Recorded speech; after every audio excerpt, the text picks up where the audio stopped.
La Belle au bois dormant. Un conte de Charles Perrault.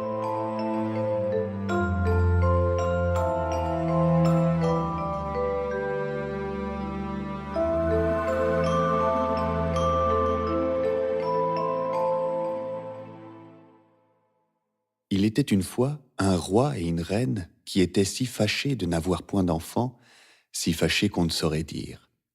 Ils allèrent à toutes les eaux du monde, vœux, pèlerinages, tout fut mis en œuvre et rien n'y faisait. Enfin pourtant la reine devint grosse et accoucha d'une fille. On fit un beau baptême. On donna pour marraine à la petite princesse toutes les fées qu'on put trouver dans le pays. Il s'en trouva 7, afin que chacune d'elles, lui faisant un don, comme c'était la coutume des fées en ce temps-là, la princesse eut par ce moyen toutes les perfections imaginables. Après les cérémonies du baptême, toute la compagnie revint au palais du roi, où il y avait un grand festin pour les fées. On mit devant chacune d'elles un couvert magnifique, avec un étui d'or massif, où il y avait une cuillère, une fourchette et un couteau de fine or, garni de diamants et de rubis. Mais comme chacun prenait sa place à table, on vit entrer une vieille fée qu'on n'avait point priée, parce qu'il y avait plus de 50 ans qu'elle n'était sortie d'une tour et qu'on la croyait morte ou enchantée. Le roi lui fit donner un couvert, mais il n'y eut pas moyen de lui donner un étui d'or massif, comme aux autres, parce que l'on n'en avait fait faire que 7 pour les 7 fées. La vieille crut qu'on la méprisait et grommela quelques menaces entre ses dents. Une des jeunes fées qui se trouva auprès d'elle l'entendit et, jugeant qu'elle pourrait donner quelque fâcheux don à la petite princesse, alla, dès qu'on fut sorti de table, se cacher derrière la tapisserie afin de parler la dernière et de pouvoir réparer autant qu'il lui serait possible le mal que la vieille aurait fait. Cependant, les fées commencèrent à faire leurs dons à la princesse. La plus jeune lui donna pour don qu'elle serait la plus belle personne du monde. Celle d'après qu'elle aurait de l'esprit comme un ange. La troisième qu'elle aurait une grâce admirable à tout ce qu'elle ferait. La quatrième qu'elle danserait parfaitement bien. La cinquième qu'elle chanterait comme un rossignol. Et la sixième qu'elle jouerait de toutes sortes d'instruments dans la dernière perfection. Le rang de la vieille fée étant venu, elle dit en branlant la tête, avec plus de dépit que de vieillesse, que la princesse se percerait la main d'un fuseau et qu'elle en mourrait. Ce terrible don fit frémir toute la compagnie, et il n'y eut personne qui ne pleurât.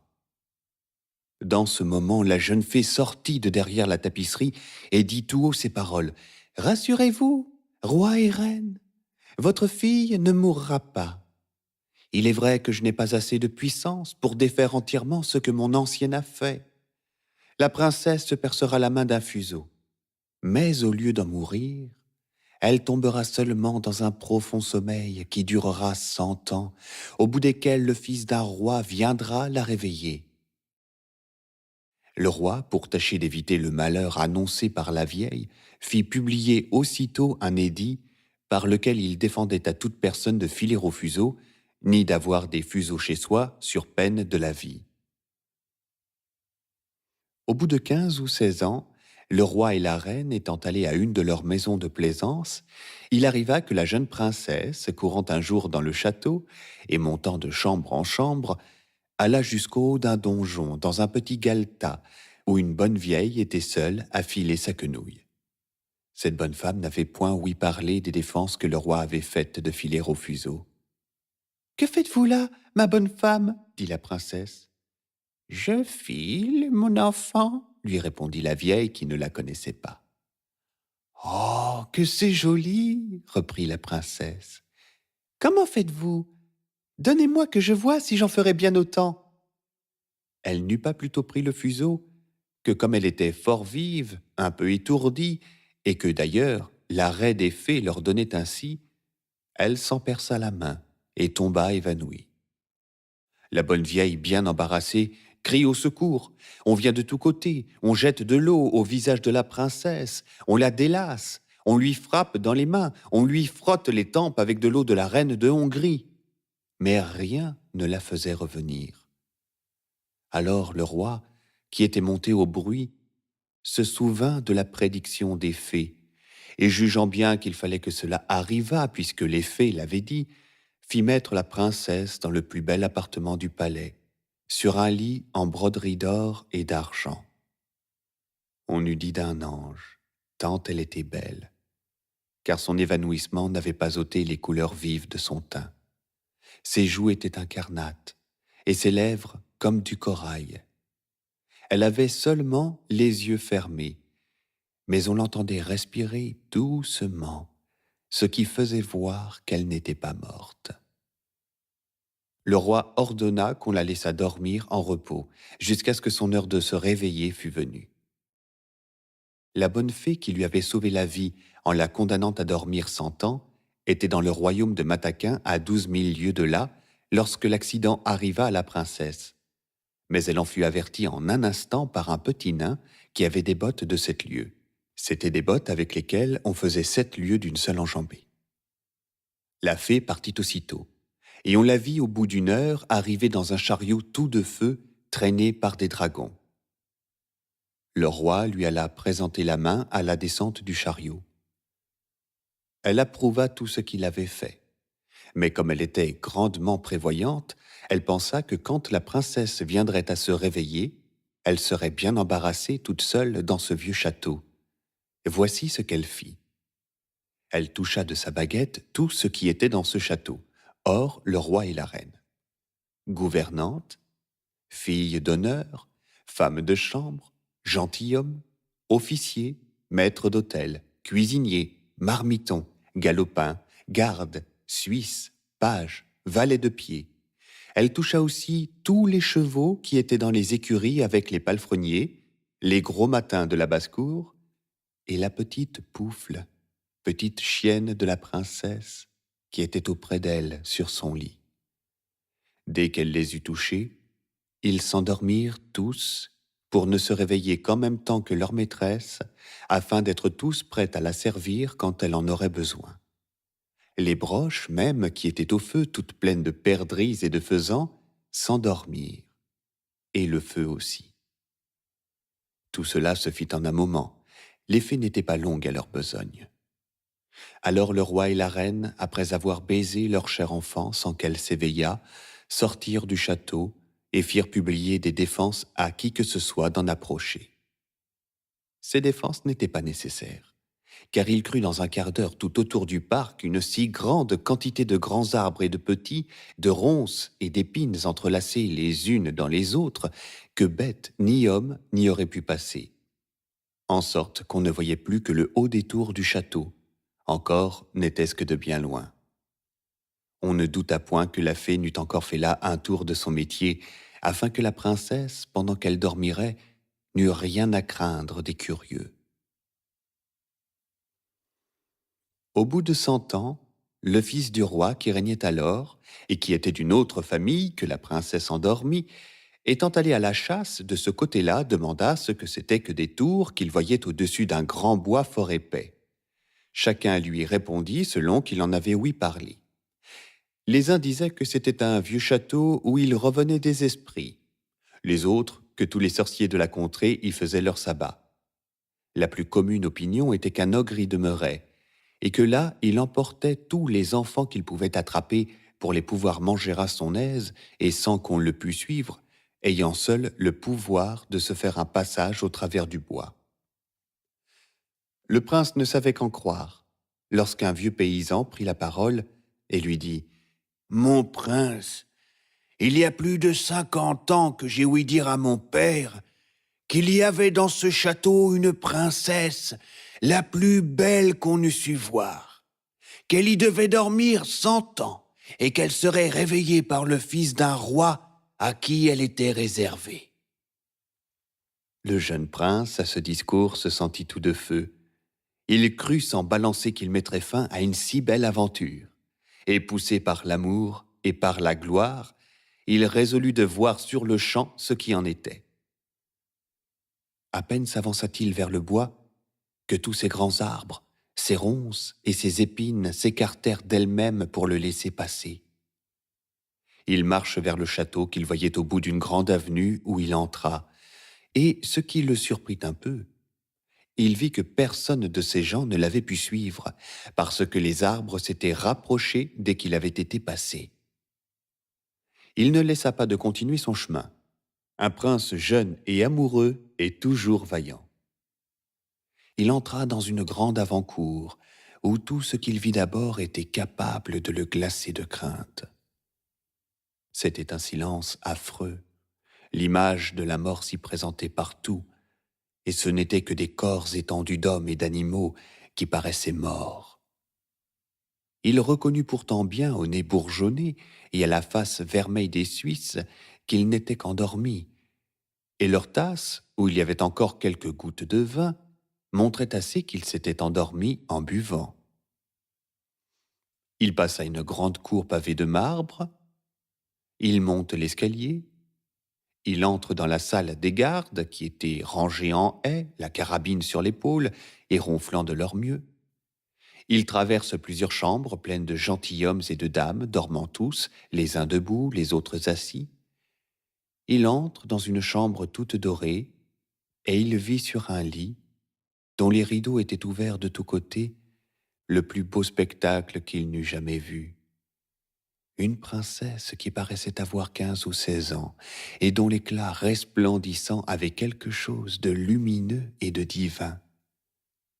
Il s'approcha tout en tremblant et en admirant, et se mit à genoux auprès d'elle. Alors, comme la fin de l'enchantement était venue, la princesse s'éveilla, et le regardant avec des yeux plus tendres qu'une première vue ne semblait le permettre. « Est-ce vous, mon prince ?» lui dit-elle. « Vous vous êtes bien fait attendre ?» Le prince, charmé de ces paroles, et plus encore de la manière dont elles étaient dites, ne savait comment lui témoigner sa joie et sa reconnaissance. Il l'assura qu'il aimait plus que lui-même. Ses discours furent mal rangés. Ils en plurent davantage. Peu d'éloquence, beaucoup d'amour. Il était plus embarrassé qu'elle, et l'on ne doit pas s'en étonner. Elle avait eu le temps de songer à ce qu'elle aurait à lui dire, car il y a apparence, l'histoire n'en dit pourtant rien, que la bonne fée, pendant un si long sommeil, lui avait procuré le plaisir des songes agréables. Enfin, il y avait 4 heures qu'ils se parlaient, et ils ne s'étaient pas encore dit la moitié des choses qu'ils avaient à se dire. Cependant, tout le palais s'était réveillé avec la princesse. Chacun songeait à faire sa charge, et comme ils n'étaient pas tous amoureux, ils mouraient de faim. La dame d'honneur, pressée comme les autres, s'impatienta et dit tout haut à la princesse que la viande était servie. Le prince aida à la princesse à se lever. Elle était tout habillée, et fort magnifiquement. Mais il se garda bien de lui dire qu'elle était habillée comme ma mère grand et qu'elle avait un collet monté. Elle n'en était pas moins belle. Ils passèrent dans un salon de miroirs et y soupèrent, servis par les officiers de la princesse. Les violons et les hautbois jouèrent de vieilles pièces, mais excellentes, quoiqu'il n'y eût près de 100 ans qu'on ne les joua plus. Et après avoir soupé, sans perdre de temps, le grand aumônier les maria dans la chapelle du château, et la dame d'honneur leur tira le rideau. Ils dormirent peu. La princesse n'en avait pas grand besoin, et le prince la quitta dès le matin pour retourner à la ville où son père devait être en peine de lui. Le prince lui dit qu'en chassant, il s'était perdu dans la forêt et qu'il avait couché dans la huche d'un charbonnier qui lui avait fait manger du pain noir et du fromage. Le roi son père, qui était bonhomme, le crut. Mais sa mère n'en fut pas bien persuadée, et voyant qu'il allait presque tous les jours à la chasse, et qu'il avait toujours une raison en main pour s'excuser quand il avait couché 2 ou 3 nuits dehors, elle ne douta plus qu'il n'eût quelque amourette. Car il vécut avec la princesse plus de 2 ans entiers, et en eut 2 enfants, dont le premier, qui fut une fille, fut nommé l'Aurore, et le second, un fils, qu'on nomma le Jour, parce qu'il paraissait encore plus beau que sa sœur. La reine dit plusieurs fois à son fils, pour le faire expliquer, qu'il fallait se contenter dans la vie. Mais il n'osa jamais se fier à elle de son secret. Il la craignait, quoiqu'il l'aimât, car elle était de race ogresse, et le roi ne l'avait épousée qu'à cause de ses grands biens. On disait même tout bas à la cour qu'elle avait les inclinations des ogres, et qu'en voyant passer des petits enfants, elle avait toutes les peines du monde à se retenir de se jeter sur eux. Ainsi le prince ne voulut jamais rien dire.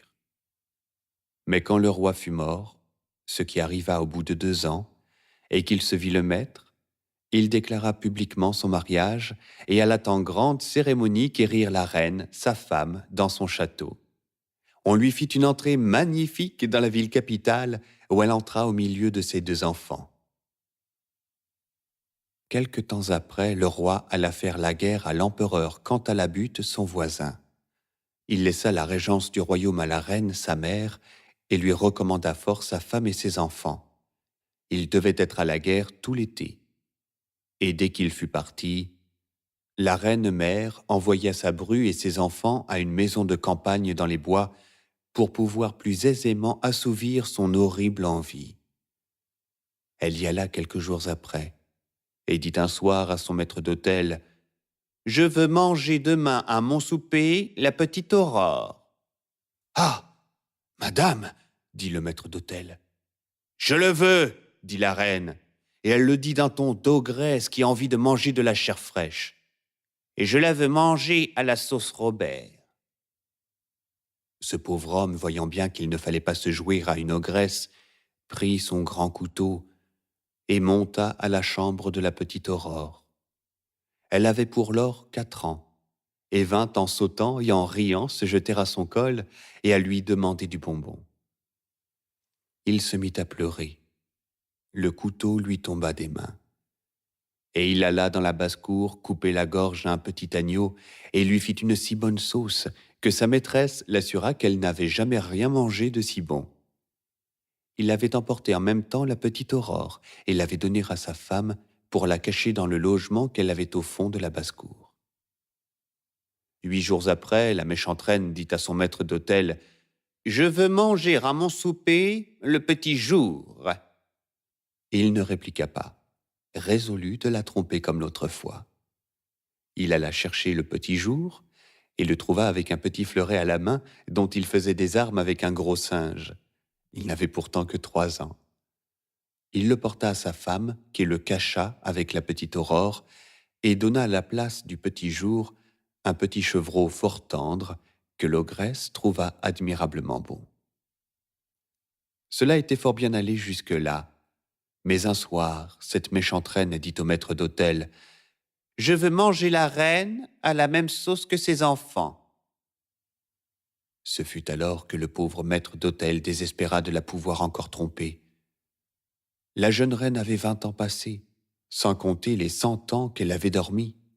Sa peau était un peu dure, quoique belle et blanche, et le moyen de trouver dans la ménagerie une bête aussi dure que cela. Il prit la résolution pour sauver sa vie de couper la gorge à la reine, et monta dans sa chambre, dans l'intention de n'en pas faire à 2 fois. Il s'excitait à la fureur, et entra le poignard à la main dans la chambre de la jeune reine. Il ne voulut pourtant point la surprendre, et lui dit avec beaucoup de respect l'ordre qu'il avait reçu de la reine-mère. « Faites !»« Faites !» lui dit-elle en lui tendant le col. « Exécutez l'ordre qu'on vous a donné. J'irai revoir mes enfants, mes pauvres enfants que j'ai tant aimés. » Elle les croyait morts depuis qu'on les avait enlevés sans lui rien dire. « Non, non, madame, » lui répondit le pauvre maître d'hôtel tout attendri. « Vous ne mourrez point, et vous ne laisserez pas d'aller revoir vos enfants. Mais ce sera chez moi où je les ai cachés, et je tromperai encore la reine en lui faisant manger une jeune biche en votre place. » Il la mena aussitôt à sa chambre, où la laissant embrasser ses enfants et pleurer avec eux, il alla accommoder une biche que la reine mangea à son souper avec le même appétit que si c'eût été la jeune reine. Elle était bien contente de sa cruauté, et elle se préparait à dire au roi, à son retour, que les loups enragés avaient mangé la reine, sa femme et ses 2 enfants. Un soir qu'elle rôdait à son ordinaire dans les cours et basses-cours du château pour y aléner quelques viandes fraîches, elle entendit dans une salle basse le petit jour qui pleurait, parce que la reine, sa mère, le voulait faire fouetter à cause qu'il avait été méchant. Et elle entendit aussi la petite Aurore qui demandait pardon pour son frère. L'ogresse reconnut la voix de la reine et de ses enfants, et furieuse d'avoir été trompée, elle commande dès le lendemain, avec une voix épouvantable qui faisait trembler tout le monde, qu'on apportât au milieu de la cour une grande cuve, qu'elle fit remplir de crapauds, de vipères, de couleuvres et de serpents, pour y faire jeter la reine et ses enfants, le maître d'hôtel, la femme et sa servante. Elle avait donné ordre de les amener les mains liées derrière le dos. Ils étaient là, et les bourreaux se préparaient à les jeter dans la cuve, lorsque le roi, qu'on n'attendit pas si tôt, entra dans la cour à cheval. Il était venu en poste et demanda tout étonné ce que voulait dire cet horrible spectacle. Personne n'osait l'en instruire, quand l'ogresse, enragée de voir ce qu'elle voyait, se jeta elle-même la tête la première dans la cuve et fut dévorée en un instant par les vilaines bêtes qu'elle y avait fait mettre. Le roi ne laissa pas d'en être fâché. Elle était sa mère. Mais il s'en consola bientôt avec sa belle femme et ses enfants.